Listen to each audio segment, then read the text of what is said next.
Okay, this is going to be a quick video to go through the springs that we provide for autococker frames.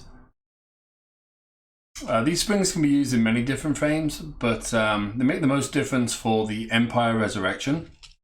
This is an Empire Resurrection trigger frame, and as stock, the trigger pull is very heavy and clunky. So we actually provide trigger return springs, and we do a set of sear springs as well, so that you can tune the trigger, make it much lighter, make it much smoother, make it much faster. The trigger return springs there are 3 lengths: long, medium and short. Typically we recommend the use of the medium one. That is a standard one that we put into all of our Inception frames. And we recommend the use of this little rubber piece called a spring guide.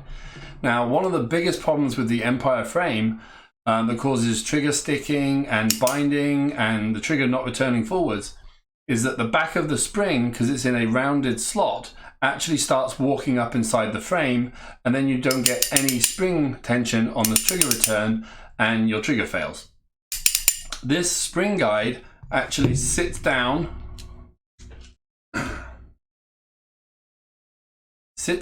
into the frame and stops, and it fits into that curved shape, and it stops the spring from moving up the back of the frame. So it makes sure that the spring is always perfectly located.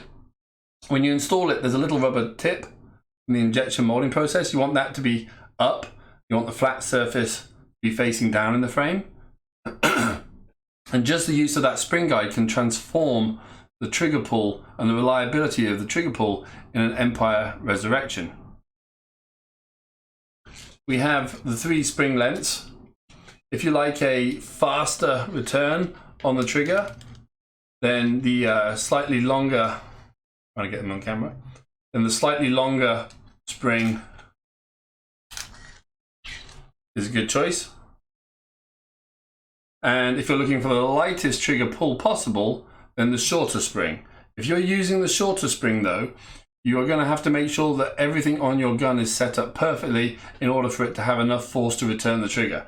If it's a little bit too light, you can actually stretch it just slightly, and that'll give you a little bit more tension.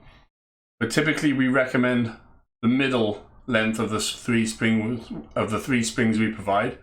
If you want to swap one of the other ones on, you just take the spring guide out and put it into one of the other springs.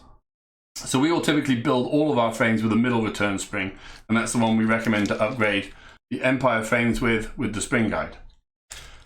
And we also do a series of sear springs, and these can make a huge difference. We use the second to lightest, what we call the light medium spring, which has 9 coils, 11 when you count it, 9 full coils, and that's the one we use as standard in all of our frames. The heaviest spring that we have in our spring pack is still lighter than the spring that comes stock in the Resurrection, and changing out the sear spring on the Resurrection frame can make a huge difference as well. Now I'm going to change out the springs in another video. You'll be able to see that. What we'll do is we actually have a trigger pull tester. We're going to test the stock trigger and then make all of the changes with the springs, and actually we're going to change out our trigger plate as well, so you can see the difference that can be made to the trigger pull. Stay tuned for those videos. If you want to know which is the spring that we recommend, the sear spring that we recommend, if you count the coils, it's going to go 1, 2, 3, 4, 5, 6, 7, 8, 9, 10, 11. You don't count the 2 ends, that means there's 9 full coils. That's the spring that we recommend. But we do give you lots of other options in that spring kit.